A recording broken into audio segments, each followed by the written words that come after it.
امریکہ کے نائب معاون وزیر خارجہ برائے جنوبی وسطی ایشیا ایلس ویلز نے کہا ہے کہ امریکی حکومت کی جانب سے تحریک طالبان پاکستان کے 3 دہشت گردوں کی شناخت اور مقام کے بارے میں اطلاع پر انعام کے اعلان سے ظاہر ہوتا ہے کہ امریکہ بلا تفریق ان گروہوں کے خلاف ہے جو پاکستان مخالف ہے اور ان کے بھی جو افغانستان کے خلاف کارروائیاں کر رہے ہیں۔ مزید تفصیلات کے ساتھ ندیم یعقوب ہمارے ساتھ ہیں کیپٹل ہل سے۔ ندیم، ایلس ویلز نے پاکستان اور افغانستان سے متعلق امریکی پالیسی کے بارے میں مزید کیا کہا؟ امریکہ کی سینئر سفارتکار ایلس ویلز نے صدر اشرف غنی کی جانب سے طالبان کو مذاکرات کی دعوت کے بارے میں کہا کہ جو کابل پیس پروسیس ہے وہ ایک بہت سنجیدہ قدم ہے اور طالبان کو چاہیے کہ وہ براہ راست افغان حکومت کے ساتھ بات کریں، کیونکہ امریکہ جو ہے وہ طالبان کے ساتھ ڈائریکٹلی بات چیت نہیں کرے گا اور نہ ہی طالبان کے مذاکرات کو مانتے ہوئے وہاں سے اپنی افواج کو واپس بلائے گا۔ انہوں نے کہا کہ افغانستان میں امن کے عمل کو آگے بڑھانے کے لیے امریکہ پاکستان کے ساتھ گفتگو جاری رکھنے کا خواہش مند ہے۔ ایلس ویلز نے اس بارے میں ایگزیکٹلی کیا کہا، آئیے دیکھتے ہیں۔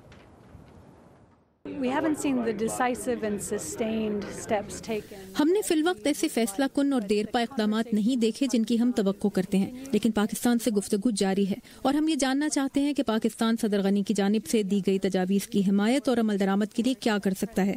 پاکستان اور افغانستان کے درمیان بہتر تعلقات ضروری ہیں اور ہم ان کوششوں کے حق میں ہیں جو جنرل باجوہ کے اکتوبر 2017 کے دورہ کابل کے موقع پر دونوں ملکوں کے درمیان معاہدے کے لیے کی گئی تھیں۔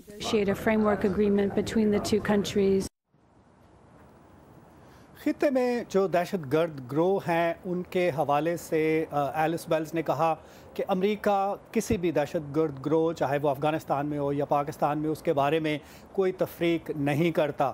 انہوں نے کہا کہ حال ہی میں امریکہ نے جو عسکریت پسند گروہ ہیں ان کے 3 رہنماؤں کے لیے جو بارے میں معلومات فراہم کرنے کے لیے جو انعام کا اعلان کیا وہ اسی بارے میں ایک قدم ہے۔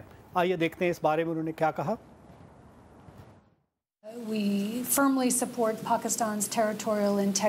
ہم پاکستان کی علاقائی سلامتی کی حمایت کرتے ہیں۔ ہم بلوچ دراندازی کے حق میں نہیں ہیں اور نہ ہی کسی ایسی تحریک کی تائید کرتے ہیں۔ ہمارا پیغام یہی ہے کہ اگر کوئی بھی دہشت گرد گروہ خطے میں کسی بھی ملک کے خلاف پرتشدد کارروائی کرے گا تو اس کا مقابلہ کرنا ہوگا۔ اور ابھی حال ہی میں آپ نے دیکھا ہوگا کہ تحریک طالبان پاکستان کے 3 رہنماؤں کے بارے میں اطلاع دینے پر انعام کا اعلان کیا گیا ہے۔ تو ہم ان گروہوں کے بھی خلاف ہیں جو پاکستان مخالف ہیں اور ان کے بھی جو افغانستان کے خلاف کارروائیاں کر رہے ہیں۔